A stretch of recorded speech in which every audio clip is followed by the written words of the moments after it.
Hi, my name is Ben Case, and I'm doing my third video discussion on God is Not Great, How Religion Poisons Everything by Christopher Hitchens. I want to start off by using the relational device on page 148 where it says, "The same goes for those occasions when the laws of nature are apparently suspended in a way that does not offer joy or apparent consolation. Natural disasters are actually not violations of the laws of nature, but rather are a part of the inevitable fluctuations within them, but they have always been used to overawe the gullible with the mightiness of God's disapproval." So I can definitely relate to this because I know people that think anytime a natural disaster like a tsunami or a mudslide or a tornado comes through and destroys people's homes or roadways or whatever, towns sometimes, they think that this is somehow God punishing them for something, or like he was saying, like Hitchens was saying, showing his disapproval somehow. The next device I want to use is on page 155 and is the diagnostic device, where it says, "An old popular saying in Chicago has it that if you want to maintain your respect for city aldermen or your appetite for sausages, you should take care not to be present when the former are being groomed or the latter are being manufactured. It is the anatomy of man," said Ingalls. "That is the key to the anatomy of the ape. Thus, if we watch the process of religion in its formation, we can make the same assumptions about the origins of those religions that were put together before most people could read." So,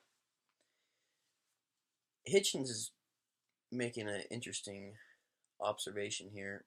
He's saying that, like, I'm sure everybody can relate to, a lot of people that you probably know won't eat hot dogs because they've seen how they're made or they know what goes into them. There's a lot of parts that you wouldn't eat if you were looking at them, but they get ground up and put in there. Same thing with sausages. So he's saying that if people saw how religion was constructed, because people nowadays definitely didn't, it happened a long time ago and it also happened before most people can read, that they would find it to be repulsive, just like how some people find sausages to be repulsive because they have some pretty nasty stuff in them. The next device I want to use is the exploration device on page 169, where it says, "It can be equally useful and instructive to take a glimpse at the closing of religions or religious movements." So when I read this, I wanted to explore because I couldn't think of a religion that had been dissolved or is no longer. So I went online, and on Quora.com it says that the most common, well-known religion that has disappeared is, I don't know if I'm going to say this right, Zoroastrianism, the national religion of almost all Iranian peoples. Although technically not really dead, at one point in history, it was probably the religion with the most territory and most certainly the most significant religion of its time. It has been largely replaced by Islam, and its followers are fewer than 2,000 worldwide. I didn't know that, and I found that to be pretty interesting.